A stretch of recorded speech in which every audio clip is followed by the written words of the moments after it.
Today, I interview an audio engineer that worked on one of my previous guest albums. You may know Spencer Ezell.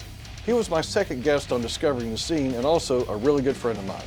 My guest and I discuss all facets of the audio engineering topic, from his favorite equipment and software that he uses, all the way to challenges that he's faced in his day-to-day work. We even have a music video where he performed alongside with Spencer Ezell, and he was the keyboardist. Now here's a clip from that video.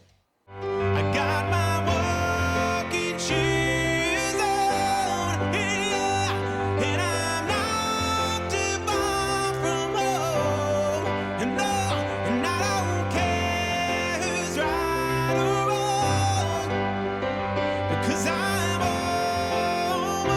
almost gone. That's a great song, and we will play that soon. But before we do, my name is Tim, and this is Discovering the Scene. We're on a campaign to get 500 subscribers, so please like this video and subscribe. It really does help us out. But that's enough about me. Let's go discover this great professional.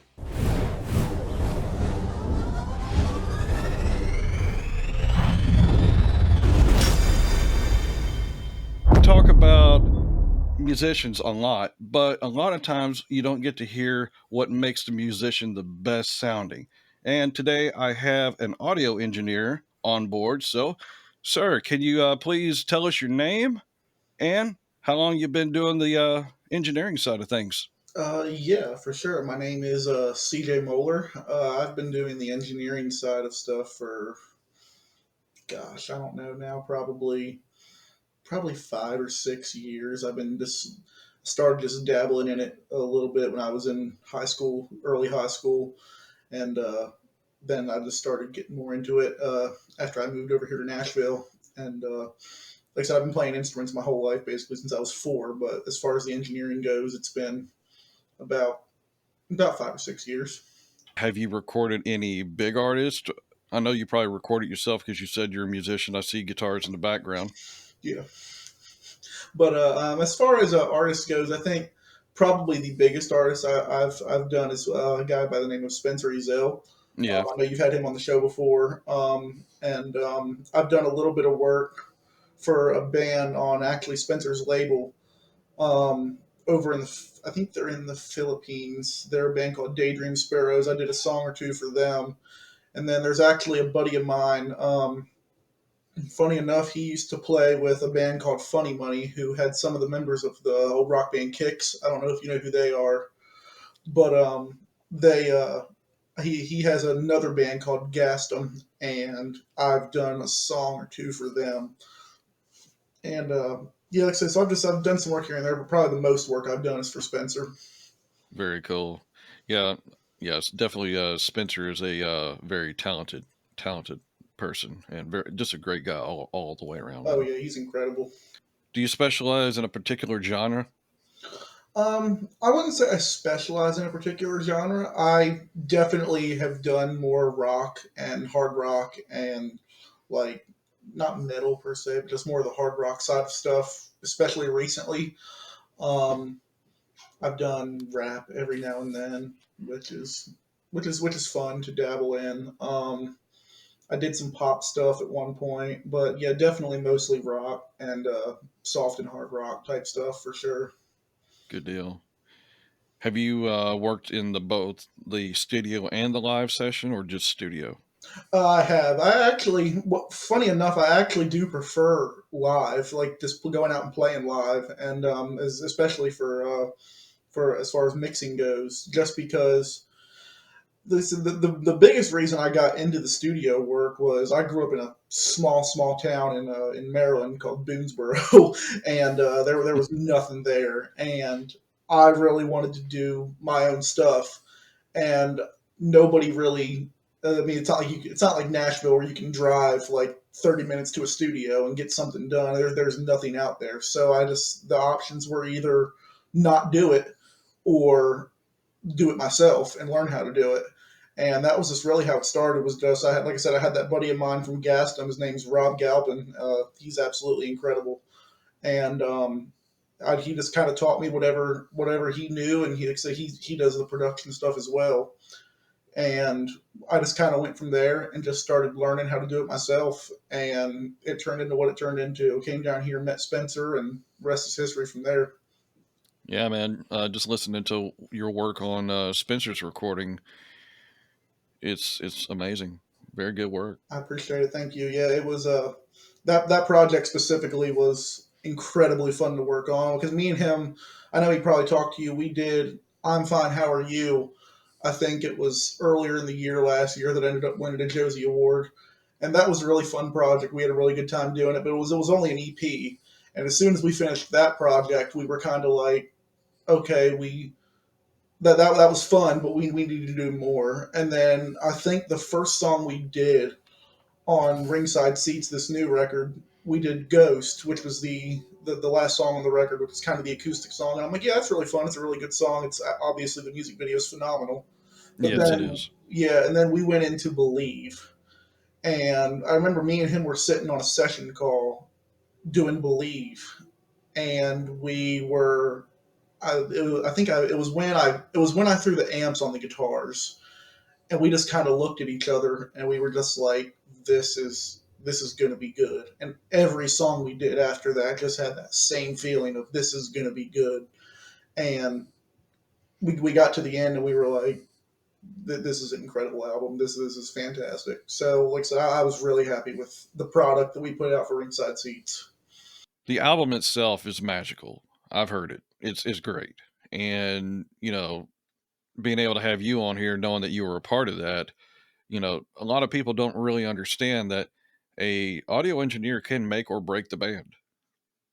So you've definitely helped make, that album great. And thank you for that. Oh yeah, no problem at all. I really appreciate it, and I've often told people before, just in kind of a joking manner, that being a sound engineer is the most thankless job you'll ever have, just because nobody uh, realizes it's happening until you do it wrong, and then Oh, yeah. everybody realizes it's happening. So, but like I said, obviously in a joking manner, but I really appreciate that, and yeah, it was a lot of fun, and I'm happy to have worked on that project.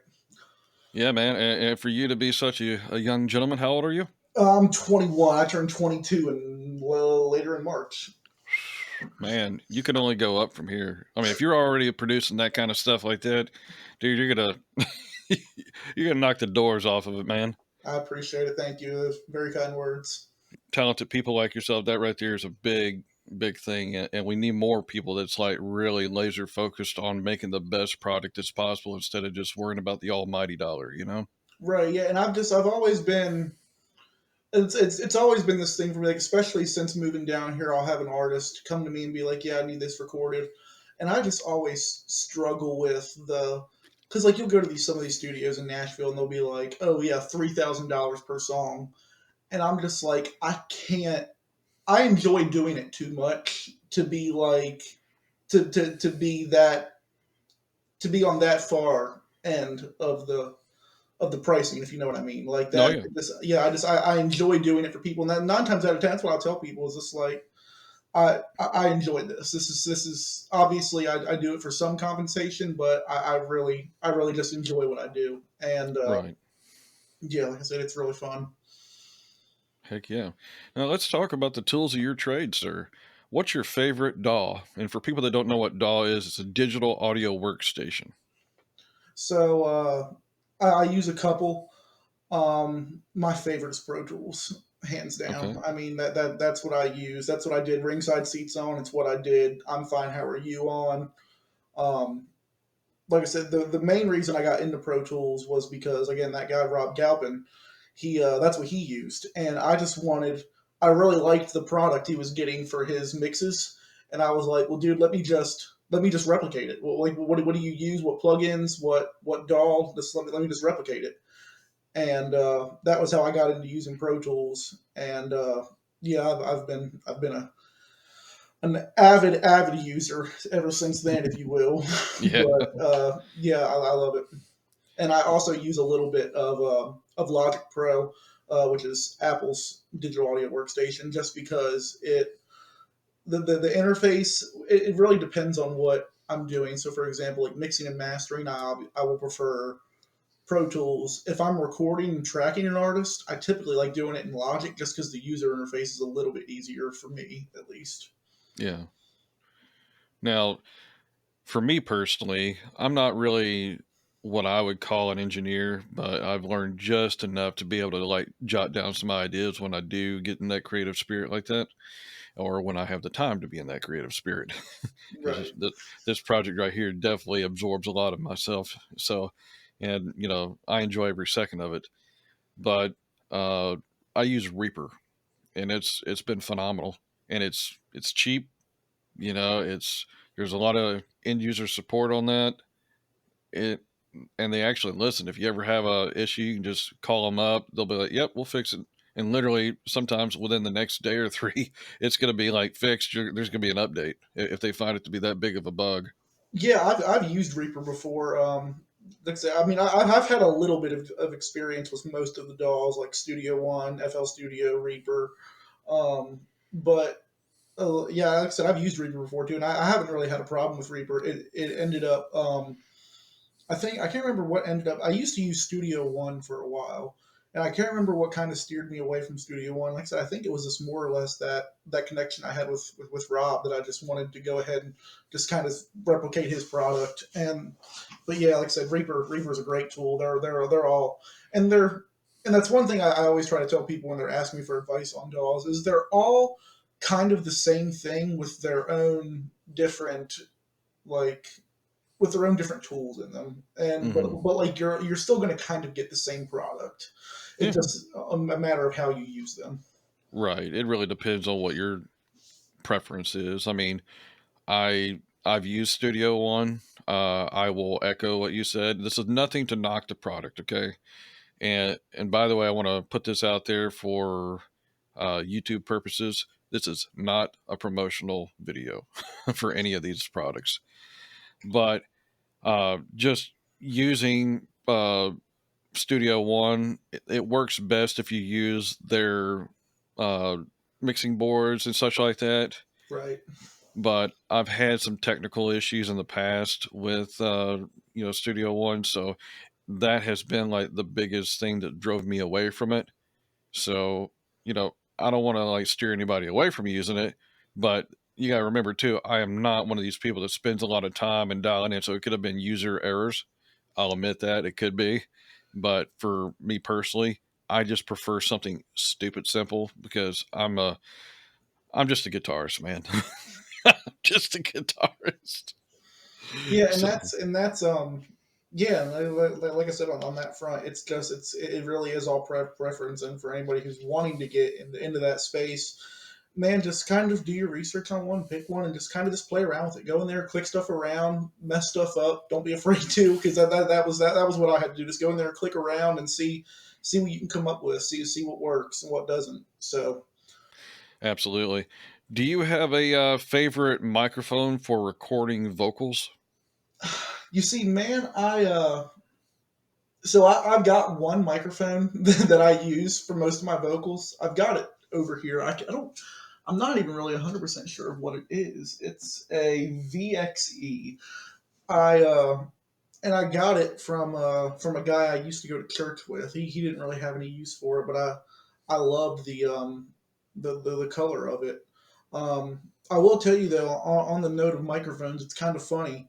So these last two albums, me and Spencer did, we actually were never in the same room doing these uh, doing these projects. So he has, I think it was a Bluebird mic at his house, Oh yeah.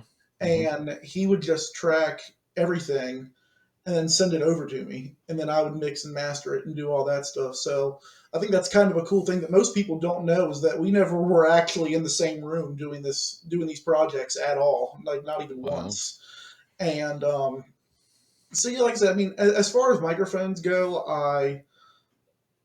to me it's more so about the treatment afterwards than it is which mic you're using to record it. Because, like I said, I mean, by the time I get done with a vocal chain, I mean, I'm throwing so many compressors and EQs and everything else on it, delays that you kind of lose some of the color in the microphone. Okay. Um, but it definitely it definitely does help to have a nice quality mic. Like I said, that's the one that I've been using for probably as long as I've been doing it now, 5 6 years, and I haven't had a bit of issue with it. So like I said, I'm not 100% sure of the name of it, but it works great. Yeah. Now, I have a couple favorite vocal mics because I've actually dabbled with a little bit of that myself. More of the Cookie Monster kind of voice, you know. Right. But the one that I bought was a Neumann TLM 103. Okay, I think Uh, I know what you're talking about. Yeah.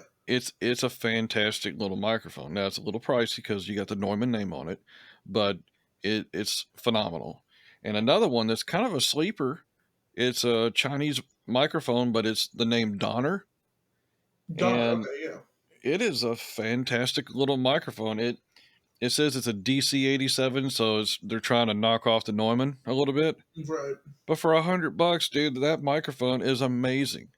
Yeah, and I'll be the first to for as far as cheap microphones go, man, the SM58s are Phenomenal. the insane and they're built like trucks, dude. Yeah. Like you could run over it with a car and it still would work. I mean, I like I said, I mean, I've got three of them sitting in here in my studio, so I love the SM58s too. And yeah, like I said, they're great. Yeah, and for the I think it's the 57 is the instrument mic, right? Yeah, the 57 is the instrument mic, and like I said, that's just as phenomenal as well. I've used them on some drum kits and before, and then they're great. Yeah, sure is a great brand. I mean, I'm sure they have some extreme top of the line models, but you know, they're just a really good entry level microphone. Oh, And you can't absolutely. really go wrong with it. And for live, you definitely can't go wrong with it. Oh no, yeah, there's no beating it live. I remember I was doing a band back in Maryland one time live, and I had a real nice set of Audio Techna wireless mics, and they were like, and this was a bluegrass band, and they were like, "Yeah, we don't want those. Do you have SM58s?" I was like, well, yeah, I have them. They're just like, can you guarantee me those Audio Technas aren't going to die during the during the set? And I was like, no, here are your SM58s. So and it sounded phenomenal. But yeah, for as far as live goes, man, the SM58s are just phenomenal. The SM57s. Yeah. Yeah, when I played bluegrass in high school, I was a banjo player, and we used the 58s and 57s and stuff like that for everything that we did. Oh yeah, they're great. They've got a real nice quality to them. They're a real nice build to them. I love them. And the best thing about bluegrass is sometimes all you need is one microphone.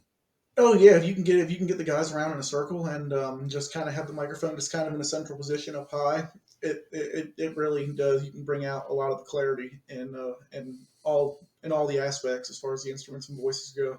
Mm-hmm. Absolutely. Yeah, like, I think the way that we did ours was we had for the guitarist and banjos, we had those mic'd with a 57. We had one vocalist, and she was a phenomenal vocalist and a fiddle player. And you know, you don't really have to mic a fiddle up too much because that thing travels just like a Oh, banjo. But anytime somebody did a solo, they walk up to the mic, do their thing, and walk back. And then the next person get up there and do their little break, and then come back. And that's just the way that bluegrass is. Everybody gets a turn doing their thing if that's what they want to do. and it's so crazy because it sounds so phenomenal. Like It does. it sounds so incredible, and you're just like, it's done with one mic, and Mm-hmm. it's incredible. Acoustic instruments, man. It's just like a drum set. It travels, you know. Oh yeah. So far as you talked about plugins, do you have a favorite plugin brand or a favorite plugin in itself that's like saved you countless times that you're really creative with?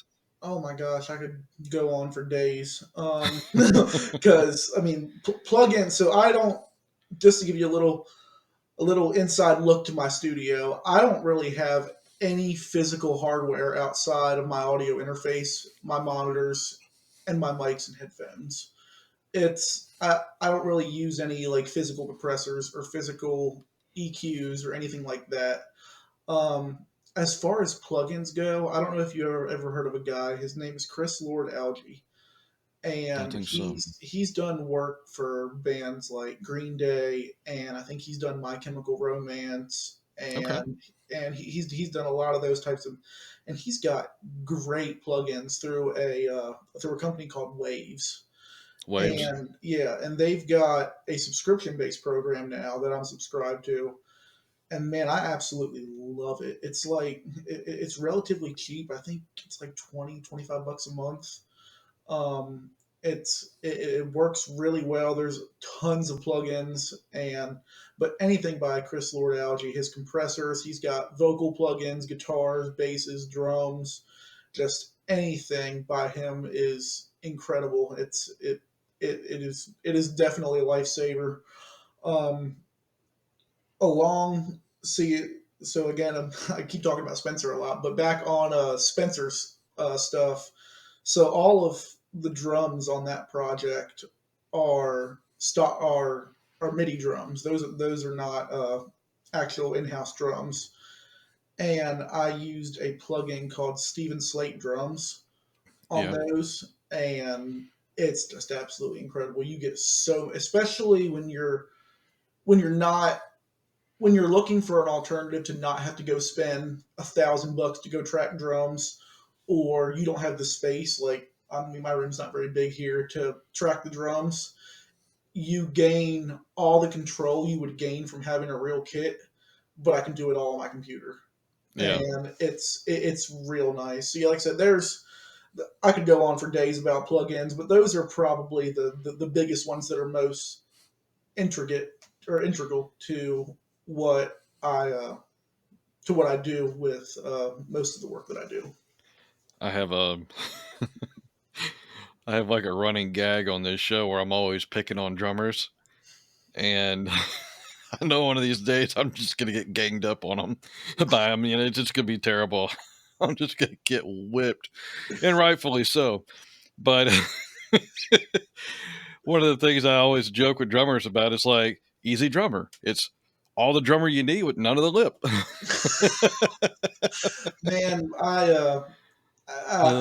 I've been known to rib on drummers every now and then, and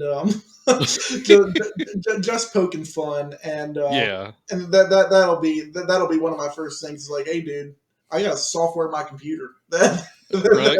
that'll do your job. Well, the bad thing is now. I mean, if you're really good at programming MIDI, you have everybody in a band on your computer.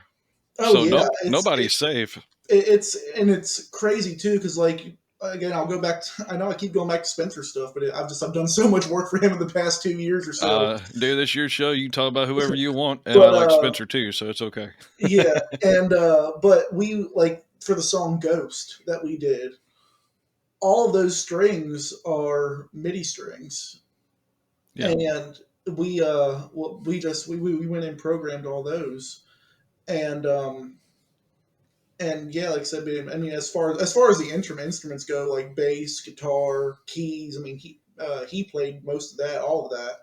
But just the stuff that we don't have access to or we don't really know how to play, we just go in and MIDI programming is so helpful now, and it's insane because like I'll talk to guys like Rob Galpin, and he'll talk about like because he played in bands back in the '70s and the '80s, and he'll talk to me about when they were recording on 4-track. yeah. And it's just like if you would have told those guys then what the production scene would turn into now, it's unbelievable. So Sure. yeah, it's been a lot of fun to do and a lot of fun to learn. Yeah, absolutely. So far as like you mentioned that you have monitors and headphones and such like that, but no real other gear other than your interface. Let's talk about the gear that you do have. So tell me what your interface is, what your monitors are, and your headphones that you use. Okay, yeah. So the headphones I use, I've actually got them here. They're the Bayer Dynamic 770s.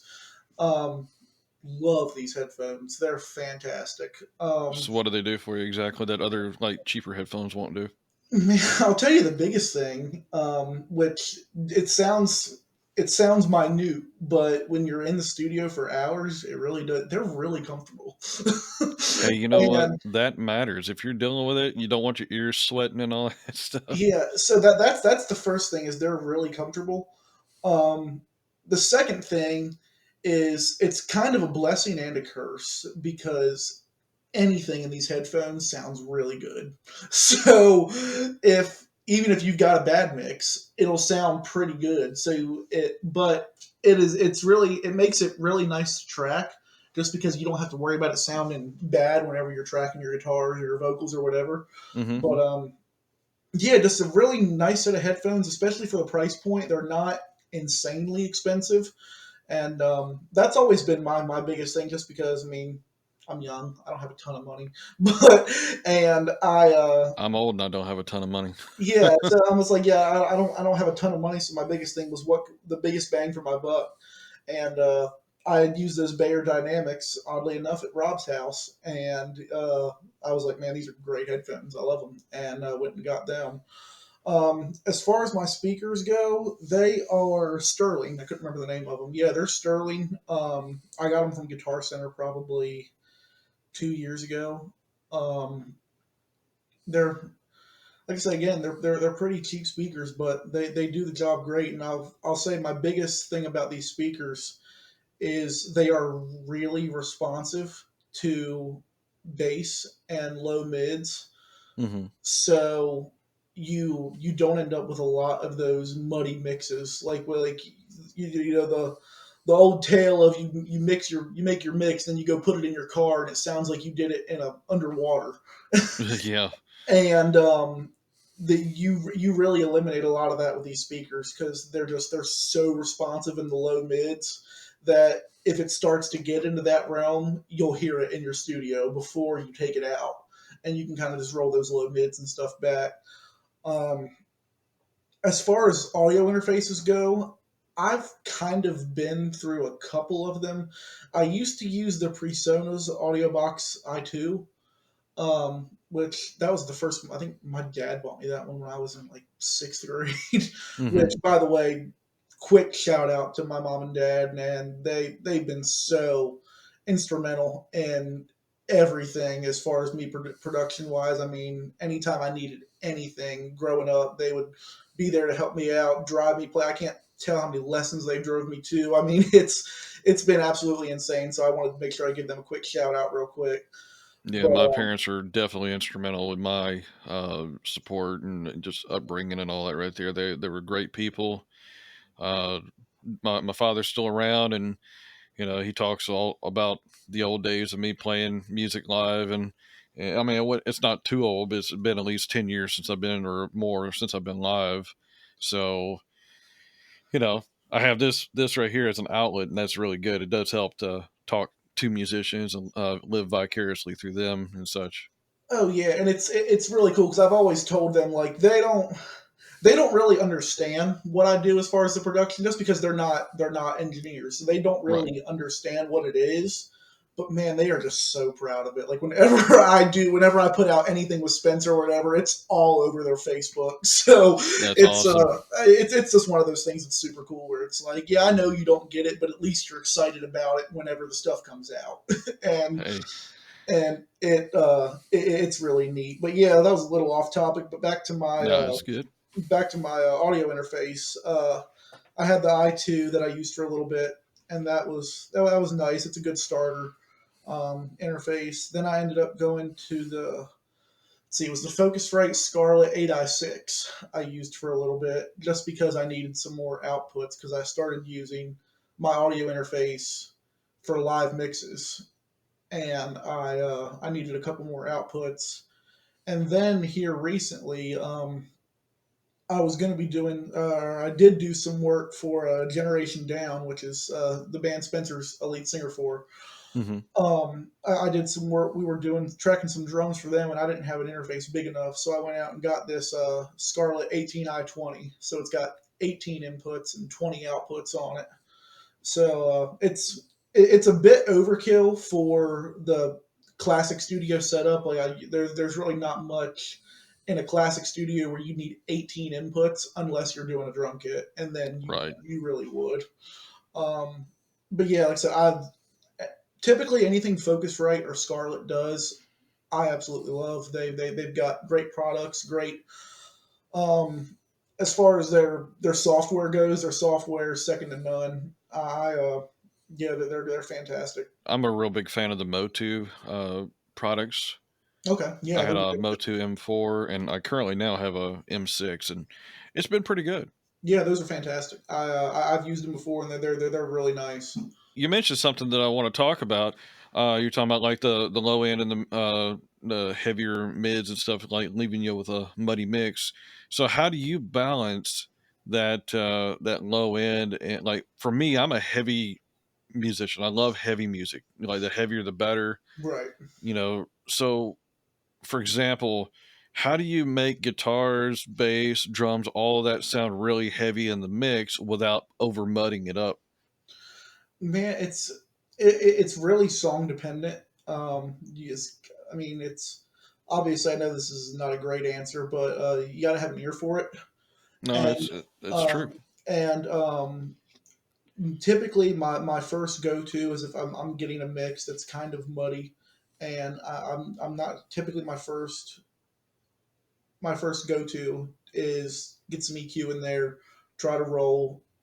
My I always want to start with EQ just because EQ doesn't really treat an instrument or a vocal like a compressor would. It doesn't alter the way it sounds. It just kind of alters which frequencies you hear more. Hmm. So my first response is always, let's see if I can EQ that out of there. If I can't, then typically I'll either A, try to re-record it and re-record it better, um, or B, I will try to use a compressor and compress some of it out on the lower end side. But typically, if you can get the right EQ in there, which honestly, as far as EQs go, I use it's something called EQ 7 band. It's a Pro Tools stock plugin, and it's amazing. And you just roll some of that low end out of there, and it typically works for me every time. And it's another big thing that I've recently started doing a lot of is per Rob's instruction, obviously, is the panning of instruments huge. Like get those instruments from being all in the middle to being kind of out and not on top of each other. Because you wouldn't think it would matter, but if they're all like this, you're not going to hear anything because everything Right. is just going to sound so clustered. Where if you've got the guitar, one guitar over here, another guitar over here, the bass and drums up the middle, keys, vocal, like you've kind of got everything spread out, and like that's why it's so huge with headphones too. You've got to have headphones to get spread out and kind of hear how everything is sounding, just kind of immersing yourself in it. And if you can do that, you more often than not end up with a mix that's really big and really heavy sounding without having everything be muddy and clustered because you just getting those things away from each other so they're not all on top of each other. It's a good answer. Absolutely. Now, another thing that you mentioned was mixed translation, which is, it sounds great in your studio, but then you get it in the car or you get it at your home or whatever it may be, and you're like, what in the heck? So, how do you balance that to make it sound the same in every place that you go? So I do a couple different things when it comes to that. The biggest thing I can tell you is listen to it in as many atmospheres as possible. So if you've got a Bluetooth speaker, or you've got an old crappy boombox that you bought at Walmart for $5, or Hmm. whatever it is, just listen to it in so many different atmospheres. So you're getting so many tastes of how it's going to sound in different aspects. So obviously, the car is a great place to listen to it as well. Um, but that's really where the mastering side of things comes into play, where you're kind of boosting some of those highs, deepening some of the mids without making it muddier, um, and then obviously boosting some lows every now and then as well. Um, I'm going to be 100% honest. A lot of the mastering that I use is I use a mastering plugin called it's Chris Lord Algae again. He's got a plugin called Mixdown, and that plugin is incredible when it comes, because it gives everything so much clarity. And yeah, like I said, it's something I struggled with for probably my first 3 or 4 years of recording. I would go put it in my car and be like, "Yep, that's garbage. Throw it away." But it's just, it's really something that you got. It's just trial and error until eventually you get to a point where you're like, "Hey, that doesn't sound too bad." And yeah, like I said, it's definitely a challenge for a lot of people. It was for me, obviously, but it's just one of those things that you just play around with. Yeah. As far as like mastering that you're talking about, can you explain exactly what mastering is so people understand there is a difference between the studio where you're actually recording and you're mixing, and then you got to go to the mastering process? And mastering can also screw up a good mix. Oh yeah, mastering can definitely mess up a mix. As well as far as what mastering is, think of, I mean, the best way I can explain it is to think of the mixing process as the balance of everything in according to everything happening in the mix. So the balance of the guitars and the drums, or the guitars and the bass, or the vocals and whatnot, whatever you have in there. Mastering is more so the the final layer of paint, if you will, just to kind of just make sure everything just glues together. Um, that, and the biggest thing is volume for mastering as well. You kind of boost the volume um, of your mix to get it to where it's as loud as it can be, without starting to get distortion, and clipping is the actual word for it, in your mixes. And definitely definitely the hardest thing I've had to learn how to do is master. And it's a combination of compression and EQ and some reverb and stuff like that.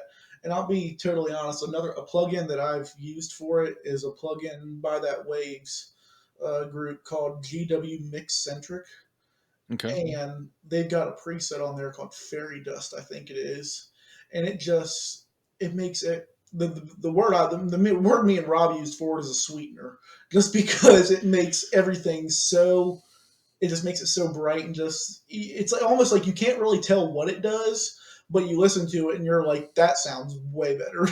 Yeah. So that's another one of those things that I like to use a lot, and it's typically a go-to on all my mixes. Yeah, very good. And you talk about Rob a lot. Tell us a little bit about him, just to give him a shout out. So, he seems to be like a really big influence and a mentor for you. So let's talk about that. Man, so right next to my parents is Rob Galvin, because he has been so instrumental. So the way me and him really met was, he had known me since I was a baby.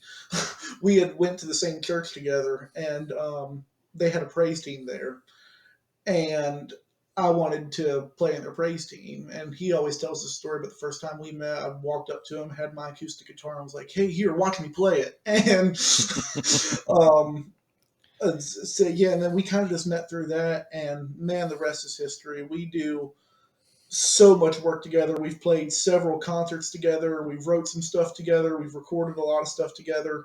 He actually, funny enough, he played a little bit of guitar on Spencer's first EP, "I'm Fine, How Are You." He played on Honey and a song called I'm Almost Gone. Okay. And yeah, man, and then he obviously they had this band back in the 80s called Gaston, and they started that back up not that long ago. And I was helping them do some of their I produced, I think, one of their songs for them, just to kind of get another set of ears on their project. And yeah, man, he's so integral to everything I've done. I mean, I quite literally could not have done any of this without Rob Galpin. So it was, again, a huge shout out to him. And it's been really refreshing having a set of ears like that, and somebody with that much knowledge and that cared that much, and was never in it for compensation, was always in it just because he wanted to help some kid out who he didn't have to. Right. And it's been a huge blessing. Man, I tell you, having people that care so much about one, their craft, and two, just want to send that information down the rabbit hole. I mean, there's no way in the world you'll be able to know more than them in your mind. But there's people that's like, this person is my mentor, but the mentor is like, dude, I'm the student, honestly. Yeah. But it's really nice to be able to pass that knowledge down. And you being a younger gentleman, just be sure that you do the exact same thing too, because Absolutely. you see how well that affected you. I would always suggest somebody to pass that knowledge down. And another reason why I have this channel is to pass that knowledge down. Yeah, and it's really funny because like he'll call me sometimes, like sending me just articles and stuff that he's found on whether it be EQ or compression or whatever. But he'll call me sometimes. He'll be like, "Hey, I listened to this song you and Spencer did. How did what did you do here?" And I'm just like, "Dude, I learned it from you. I don't know." And it's real funny because now it's for the first couple years, whenever me and him were working together, it was, "Hey, give me as much information as you can. I'm trying to just get it out of you and just try to learn it." And now it's almost to the point where it's like we're learning from each other, and That's wonderful. it's really great. Well, when you have two great minds together and you're both creative, you feed off that energy, and it's amazing what you can accomplish when you have people that's on your same A level. Yeah, and I like to, and me and Spencer have talked about it. Me and Rob have talked about it, where it's really hard, especially in this industry. I'm sure you've had the experience to find people who are so dedicated. Like, because for me, I mean, I'll tell anybody this is all I've ever wanted to do is music since I was 4 years old and learned how to play piano. Like, I've never wanted to do anything else. You could ask me from when I was in kindergarten all the way up till I was a senior in high school. I want to play music for a living, Hmm. and this has just always been what I wanted to do. And it's really hard in this industry to find people that are that way, that just have no other passion than just to do music. Right. And people like Rob and Spencer are a real breath of fresh air because it's like, yes, there are people out there like me that just love this so much and don't care if they don't get paid for it and don't care if they spend more money than they make. They just If you're going to be a they good want musician, you're going to do that. Oh, absolutely. It's just something they want to do so much, Yeah. and it's a real breath of fresh air to have people like that surrounding me. And um, yeah, like I said, I mean, I could go on for hours naming names about people that have helped me out. A guy named Paul Hebner, rest his soul, he died a couple years ago, but he, or I say a couple years ago, probably about a year ago, so ago now, but he was the guy that gave me this microphone. Half of the equipment I have came from him, Very and nice. it's just it's it's real refreshing having so many people around you to help. I wouldn't have been able to do any of this without them, so Yeah. it's incredible. I'm going to give a shout out myself. I have a buddy named Rick Schultz. He's been a game changer with me understanding. He is a wealth of knowledge, and he loves, music so much. He has so much passion for it. And he doesn't want anything in return. He just loves doing it, and he loves teaching me this stuff. And like, if you ever ask him a question, be sure that you want an answer, because he's gonna give it to you. Now, it may not be the answer that you're looking for, but he's gonna give it to you, and that's a good thing though, because one, he's an honest man, and I love that. And if I'm wrong, he'll tell me. And of course, nobody likes to admit when they're wrong, but if I'm wrong, tell me. I need to know that. Right? Yeah, I need to know if I'm wrong, how to fix it. Yeah, and I love that dude to death. And a lot of the little knowledge that I currently have is all due to him. I learned so much through him, and he's a wonderful person. And I just wanted to put that out there as well. So It's awesome. always have somebody that's going to be in your corner no matter what, and just always be sure to pass it down when you can. Yeah, and I mean that's the biggest thing too. Is if I'm kind of speaking to some people that if you do have any interest in getting into this as far as the production aspect goes, find somebody that you can have somebody you can call and be like, hey, I got a question about this or something like that, because that's been so important to everything I've done. Like I said, I still do it with Rob now. no matter how good I get at this, I'm still going to be calling him up and being like, "Hey, got a question for you." And yeah, it's definitely so important, so important. Absolutely. One of the other things that I like doing on this channel is talking about personal struggles and challenges that people have and how they overcome these things. So, like, what are some of the biggest challenges that you face as an engineer? Are you talking like as far as the like the technical aspect of it goes, or just in? Well, like, we could talk first about technicality, and then we'll talk about dealing with people. Yeah, I mean, so as far as technicality goes, it's really like we talked about earlier. The whole mixed translation thing is a real is a problem that you get, that you just really have to kind of. It's a pain. Yeah, it's almost like you kind of just have to truck through. Like it's like you just like, I know this doesn't sound good and it's really making me mad, but just get through it and you'll end up coming out on the other side with something better. As far as dealing with people, man, we all know how people are. Um, but it's I've it's hard to explain to, let's say, a singer songwriter who has a guitar and they've wrote some songs, but they don't have any concept of mic technique. They don't have any concept of game structure. Like, I don't need you to be perfect in it, but just to have an idea. And that's always been a real struggle of trying to just get people that had to have an idea of what I need. Like, hey, don't, if you're belting, don't have your face right here on the mic. And or if you're playing a guitar part and it's particularly loud, don't have your gain turned up all the way. Yeah. And it's one of those things that you kind of just have to learn how to just be like, hey, maybe don't do that, instead of being like hollering about it or whatnot. But yeah, like I said, I typically don't have too much of a struggle there, just because, like I said, I mean, I'm a lot of the people I work with are really good people, and we'll typically try to work with you when it comes to that type of aspect. But yeah, those are some of the challenges that come along with that. Yeah, there's I was messing around with a audio engineer once. He will remain nameless, but you know, I knew this was going to be a mess when I got into it, just because I was hearing the product already and I just didn't care for it. And I had to do some recording this time. And one of the worst things you could do is, once they set your volume the way they want it, then you go in there, you turn it up or down just to mess with them.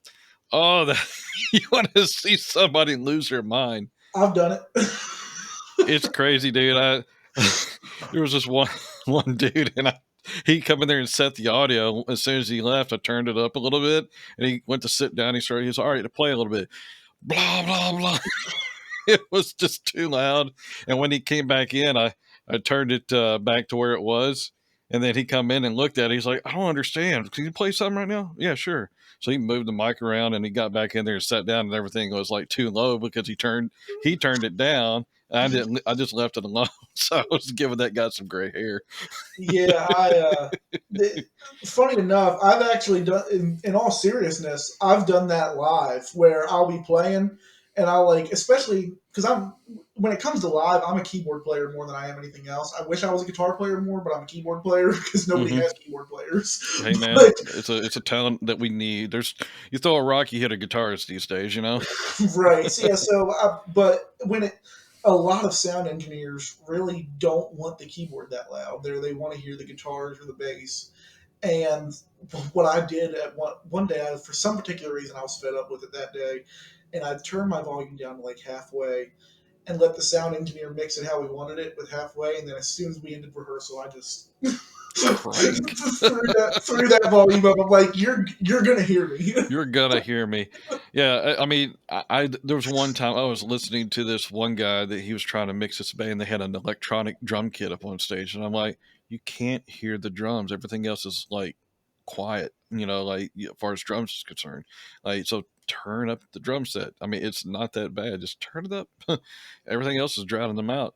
Oh But yeah, if you tell a sound engineer to turn up a drum set, you would think you were telling them to quit breathing air. I mean, exactly.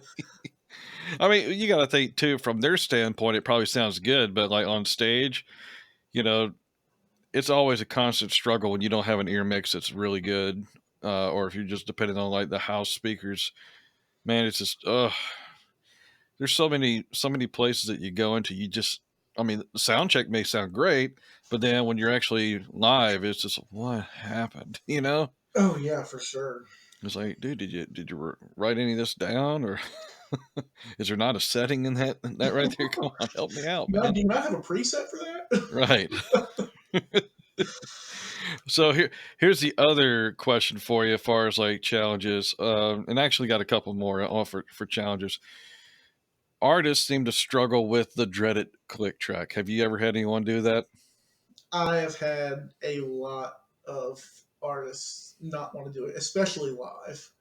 Well, Uh, live I can understand, but I yeah, mean, like I said, I get it live, um, but in the studio. I'll be like, I'll be trying to record. They'll be like, yeah, I don't want a Met, and I'm like, no, you need a Met yeah, because and especially if you're going to use MIDI drums, you've got to. I mean, oh yeah, yeah, it's not a negotiable Hmm. at that point, just because it's the MIDI drums are going to be on a set tempo, Oh yeah, and if you're not on that tempo, then you're just going to run into a world of issues. yeah. Um, like you said, I do understand live. I've had a couple drummers not want to do it live, not want to play with one. The only And problem is when you have tracks that you're playing to live, or a keyboard that has a specific tempo it's set to, just like you're recording some, well, like a sequence or something like that you have on your keyboard, and it's like got some kind of weird noise that like oscillates at like 120 beats per minute, right, but the band is like excited about playing, and now they're playing at 130. That could be a mess. yeah, it can be real messy, and it's like I won't say which band, but I've had bands in the past that they'll be like, "Hey, we want to do this, and we want to have this track play along with it, but I don't want to play with a click." Well, you can't have both. Negative. you either need to play with the click and get the track, or we need to not use the track. Yeah. But you can't get both, and it's really hard to make people understand that sometimes. But in the end, it all typically works out. You can kind of work everything out and see where people want stuff and move stuff around to make it happen. Yeah, no, an intro track or something like that. If you're just like walking into the beginning of the concert, it's going to play one time, it's done. You don't need a click for that. No, But you know, when you start to graduate into wanting to be a professional musician, you're gonna need to learn that click track. And the best way that I've told people to deal with it, and like once you tell them this right here, for some odd reason, it unlocks something. Just tell them to treat it like a drum beat, and they're like, "Oh, well, that makes sense." But otherwise, they'll be fighting it. yeah, I mean it's just, and I guess it's. I mean, I guess looking at it from an outsider's perspective, I guess I can understand where hearing a click could be annoying, especially for like a singer. Just hearing a tick tick tick could be annoying, but I mean, just for me, and especially learning to play piano from a young age, I was always taught play with a metronome, Mm-hmm. and it was something that was beat into my skull. And then I was in marching band in high school, so we would always play with a click whenever we were out marching, and I was playing in pit, so it was always something kind of beat into my head is, hey, if you play, you play with a metronome. Yep, 100%. And another challenge that I want to talk about is: have you ever worked with a difficult client, or have you ever had an artist that would just like you just wanted to strangle because you put so much love and effort into their track, and then they're like shredding it apart? Spencer. No, I'm just kidding. Spencer. Yeah. Them dastardly singers. No, Help Spencer. during load in, Spencer. No, Spencer's great. But Yeah. yeah, to answer your question, I have had it happen to where it's you. I think I've come up with a real good product, and they kind of rip it to shreds and kind of like, oh well, this don't sound good, this don't sound good. And my best advice to that is, I hope it don't sound like a jerk response, but it is more so if make the changes they want, but if they come back and make the changes and it's still not good enough, as far as in regards to the changes you made, just kind of, well, hey, well, this is what you asked for. I can go back to what I had, Hmm. but this is what you would ask for. And typically they'll kind of back off a little bit. Right, right. But yeah, like I said, it really is. And I mean, I hate to sound this way, but if it really got to the point where it was like it was being that bad, I would just be like, well, okay, well, here's your track, and I hope it works out for you. Here, see if you can make it work. But I haven't ever had anything get to the point where I've had to stop working on a project because of an artist just being too overly picky. Um, but I'm sure it has happened to people, and if it ever does happen to me, I'm sure I'll have to figure out something to do about that. But You've already alluded to this song before, but you actually recorded a song with Spencer. I Like, did. far as like you performed on the album, and you shot a music video together. Oh yeah, we did Almost Gone, didn't we? I forgot about that. Yes, you did. Yep, we did Almost Gone. That was gosh, funny story about that day, man. I had food poisoning that day, and we did this video at I think it was over near Manchester, Tennessee, and this dude had built an exact replica of the Graceland Mansion, and we had Spencer had rented it out, and we filmed the regular Almost Gone music, the studio version, and the piano version there. But I had such bad food poisoning all night the night before and all day that day. But I was like, we've already paid to do this video. I'm like, we got to go shoot this video. So I don't think I let it show in the video. I don't think you can tell. But gosh, I was just feeling so sick that whole day. I would be standing up to record Spencer, and I'd have to sit down for 5 minutes just because I couldn't stand for more than like 10 minutes without just wanting to fall over. The video looked great. So, just as a little bit of fun, let's play that song. Let's do it. All right. So we're gonna play Almost Gone, and it features our good friend CJ here and our other good friend Spencer Ezell.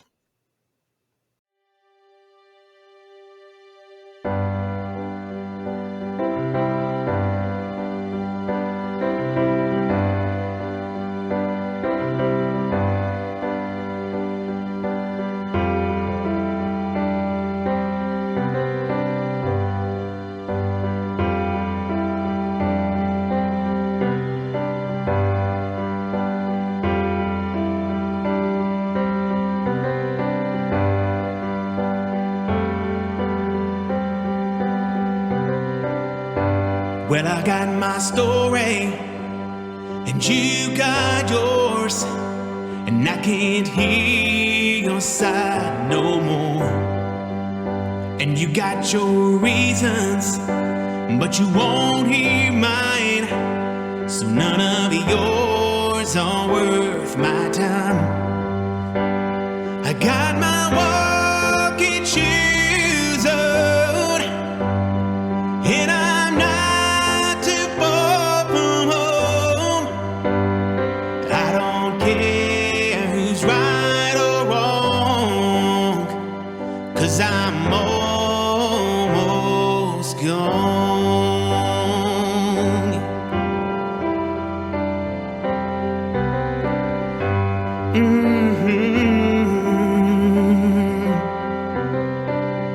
So you got your feelings, well I got mine too, and they're all but done with you.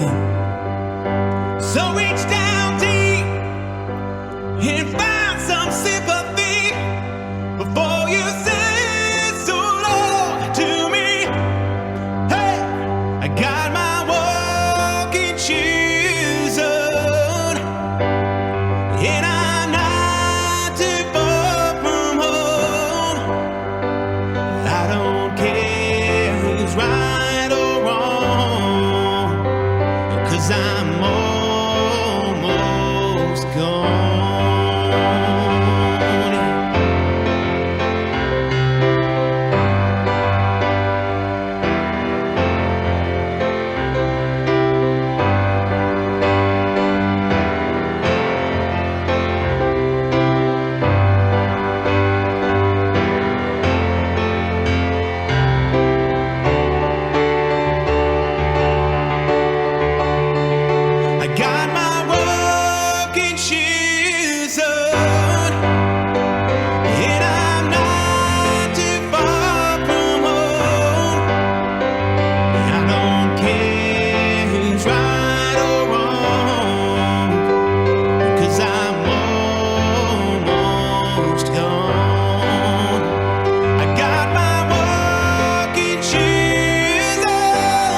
Man, that was an excellent song.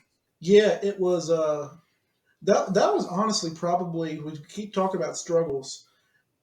I had never really played a track up until that point where I was just playing piano. Like the only thing happening on the track was piano and vocals. Mm-hmm. And that was a real, like, it took me a long time to get that track right the way I wanted it. Again, with a lot of Rob's help, just kind of feeling it out and how it should be played. Um, Another side note about that video that always bugs me is me and Spencer joke about it is I was wearing my Apple Watch in that video. I was gonna mention that. I was like, dude, you got this whole white room, and here's this big old Apple Watch right in the way. Oh gosh, dude, we talk about it all the time. I forgot to take it off. Like I said, I was sick, and I forgot to take it off. And every time I go back and watch that video, I'm just like, why did I leave the watch? Hey, dude, I'll be honest with you. Me and him discussed that, and he told me that. And I was like, I gotta mess with him now because if it's gonna aggravate you, I have to aggravate you back. So, but honestly, dude, if I would have never known about it, it would have never even popped up in my head. So I wouldn't even worry about it. I mean, there's nothing about that looks bad. Okay, I think everything was great, and Spencer's voice is always on par. So, Yes. and I'm sure you mixed that album. I did, yeah, Song? yeah. I mixed everything on that EP, and then obviously including that song. Um, what about Spencer is just so. I've told him several times before. I've told anybody that's asked me about his work. I've never had a singer that's just so easy to work on because I don't have to tune him a whole lot. Well, he's really good. Yeah, I can if I want, but he's just so good. Like he just hits everything right on. He's got this insane vibrato that's just it's flawless, and it really showed in that piano version because it was just one vocal, and you could really hear how good he is. And if anybody ever has an opportunity to go hear him live, please go hear him live. Chances are I'll probably be playing with him too, but he's just insane. Don't wear that Apple Watch, man. I'm telling you. Yeah, just with the Apple. Yeah, I'll have that Apple Watch on. Yeah, it's that watch is so huge too. It's like so unnecessarily big. It's like what's going on here, man? It is. It's right there. Like, and he was doing close-ups of my hands, and it's like you just got this big old watch right there. I'm just like, but yeah, no. Like back should have been the album cover, man. Yeah, right. Yeah, back to what I was saying about the actual recording of the song. It was a real. Like I said, I'd never played on something where it was just piano and vocals, and it was a real like that. I told him several times after the album was done. I was like, out of everything we did, that was by far the hardest song. That honestly, in hindsight now, the hardest thing we did on either I'm Fine, How Are You or Ringside Seats was that song for me, just because I was so meticulous. If I would hit a wrong, redo it. If I would play it just the wrong velocity, redo it. And it was just, I was so meticulous about it. Well, you care about your craft, so I understand totally. Yeah, 100%, dude. It was a great song, and both of you did a very good job, and whomever else was helping to record both of you did a phenomenal job too. Even honestly, if it's a tripod. I think it was his wife. I think his wife recorded that video as far as like the actual movement of the camera whenever we were in the same shot together. I think he recorded my individual parts, but as far as the two of us, I think it was his wife who recorded that. So. And kudos to you pushing through the sickness, because a lot of people think that we could do it another day. No, we cannot. The show must go on. Yeah, no, it had to get done, and it was funny because I lived in Hendersonville, Tennessee at the time, which was about an hour from my house. It was the shoot, so I had to drive an hour sick to go up there, shoot the video for 2 hours, an hour, or whatever, and then drive an hour back to my house. So. Oh my God. I remember one time I played a show with my old band Shadows of Light, and we had to go play a show. I think it was outdoors. I forget exactly. But man, I had the worst stomach flu. And I'm like the whole way down, I'm over here, like, and it was cold outside too, so that didn't help at all. and I'm over here shivering because the guy didn't have any heat on his RV or anything like that. I'm shivering on the RV because one, I'm sick, and the other thing is it's just colder than hell. And we went all the way down there. I'm in the RV just chilling. Everybody's on and off the RV. I'm like, just leave. I don't I don't need all this attention right now. Just Yeah, leave. like I want to go home. Right. And then I think the whole ride back home, I was over here falling asleep on the singer's arm. I was like, it was crazy. Oh, those are some of the best gigs, though, aren't they? Those are the ones you remember forever. Oh man, you got road stories for life with that kind of stuff. But yeah, dude, just anytime I think about food poisoning and traveling, I think about that show and I'm just like, how miserable were you? I understand. So you push through it. The other thing too that I had go on was a an actual toothache, like a bad toothache, and I had to play a show. But dude, I couldn't take enough Advil to stop that pain. But when I got on stage, I guess due to the Advil and the adrenaline, I felt no pain.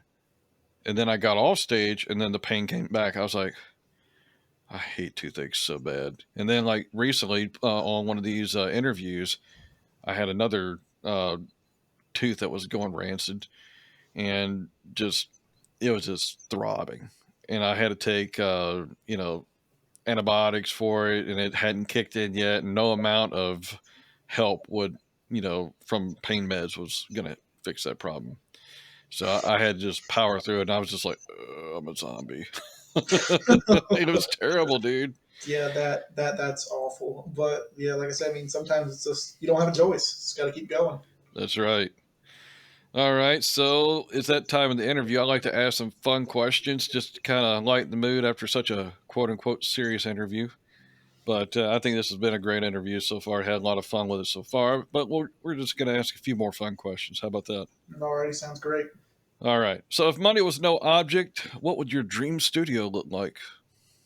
Oh gosh, um, man, I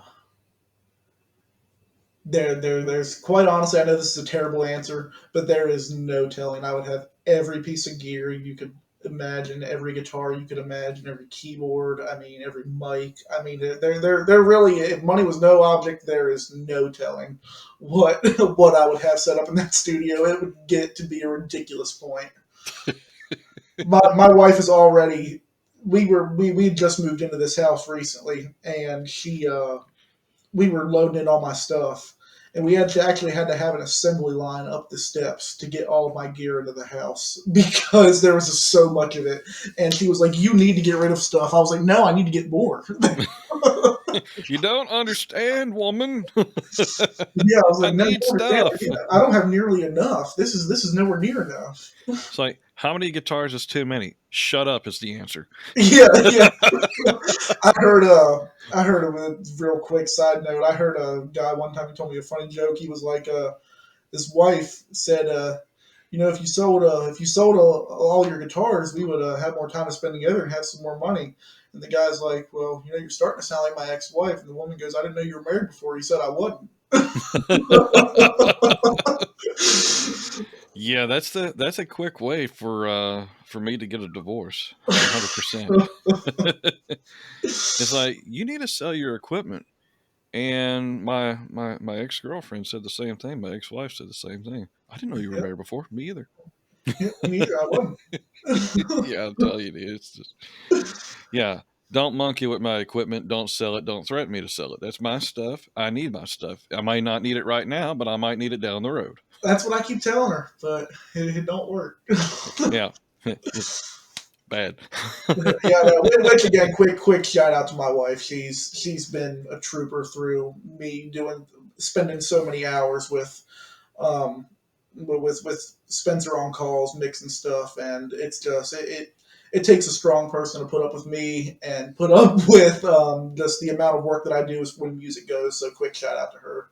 Yeah. Now I will also shout my wife out as well because normally I would just aggravate the piss out of her, right? Because it's just I like aggravating people.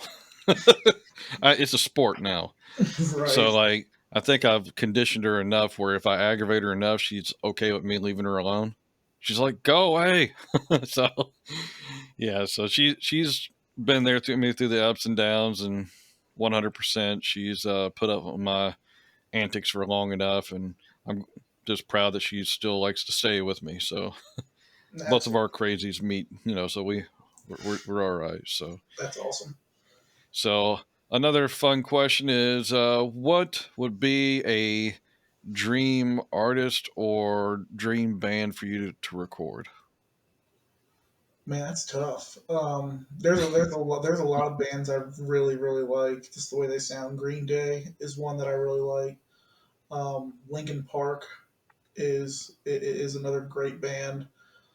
Um, I'll be 100% honest. One of my guilty pleasures is like One Direction or Harry Styles, just because those guys are just so insanely vocally talented Mm-hmm. that I would love to be able to just hear how they sound without any studio production. Yeah, there's so many. I listen to so much different stuff, and just any exposure I can get to different types of music is amazing. Excellent. Great. So just to kind of wrap it up, I usually like to end with different advice for, um, whoever listens to this, whether they're wanting to be an artist or somebody that's in the scene of some sort. So I have a few questions for you here on advice. So you have been on both sides of the studio. You're a musician and you do the engineering for it. So, what's the best advice that you could give to musicians, artists, and bands alike before actually going into the studio to make your life easier? Man, I mean, the best thing I can tell you is come in knowing what you want and knowing. I mean, because chances are, if you tell me what you want, I can get it to sound that way. But it's the artists that come in that are like, man, I don't really know, and let's kind of see, and it's just like, well, that's a very wide range, and because I've done a lot of co-writing with people as well, and it gets to the point where it's like, okay, I like a specific type of music, but might not be your type of music. Right. So it's like I can't just make you a song and hope you like it, because it might end up a hard rock song and you're a country singer, Mm-hmm. and it's not going to work. So definitely just know what you want, and just be open minded, and be willing to try stuff, and be reasonable to work with. Because I mean, the one thing that will kill any recording session or writing session or anything so fast is someone who's just so close minded and so me that it allows no room for creativity on anyone else's part. Excellent. All right. Now, this right here is more of a four-part question, but before I ask all the parts, I'll see if you could probably nail this before I get into them. So we'll see how it goes. So, what's your advice for people that's wanting to do what you are doing as far as the audio engineering side? Man, be ready to spend some money. No, I'm just no, That's but the no, truth. yeah. On an actual note, it's just definitely just listen to a lot of music, and that's my. I love listening to music. I love going to concerts. I love just listen to a lot of music and get a feel. Find a band that you like, or like I mentioned Chris Lord-Alge before. I love the way My Chemical Romance is, the way their stuff sounds, not just the songs, but the way they sound and the way Green Day sounds. So find somebody that you really like the way they sound, and then go in and listen. Okay, well, what are they doing to the guitars? The guitars are really bright. They have a lot of treble in them. Okay, well, the bass is kind of buried in the mix, but you can feel it. You can't really hear it. And just kind of listen for those intricacies.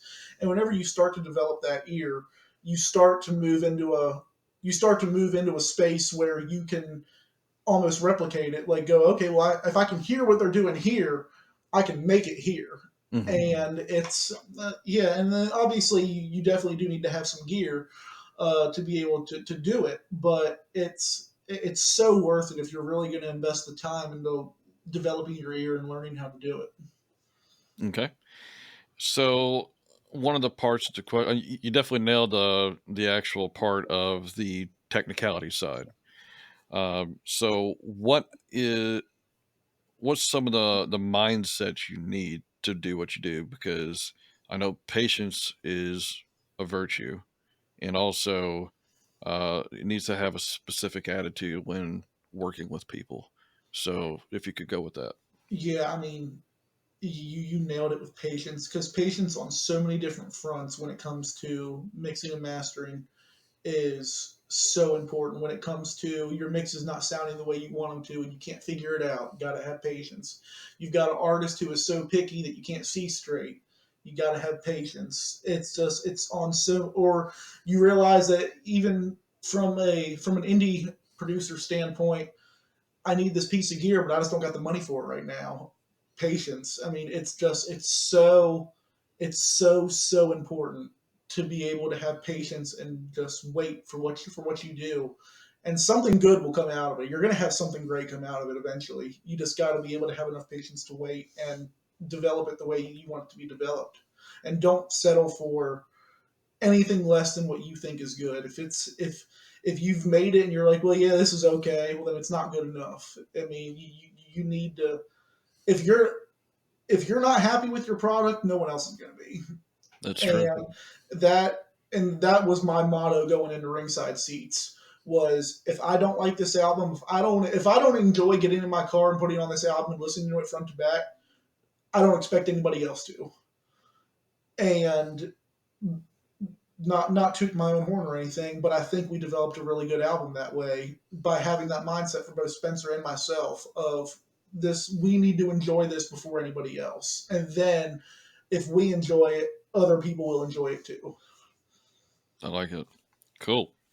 And we kind of touched on this a little bit. So the last part to this question would be more like, even though that you're the one that's doing the mixing, possibly the mastering, and all the recording for the artist, how do you separate your ego, for one, when you have put and poured all of your love and affection into this mix, and then the artist says, no, I don't like it, let's do something else?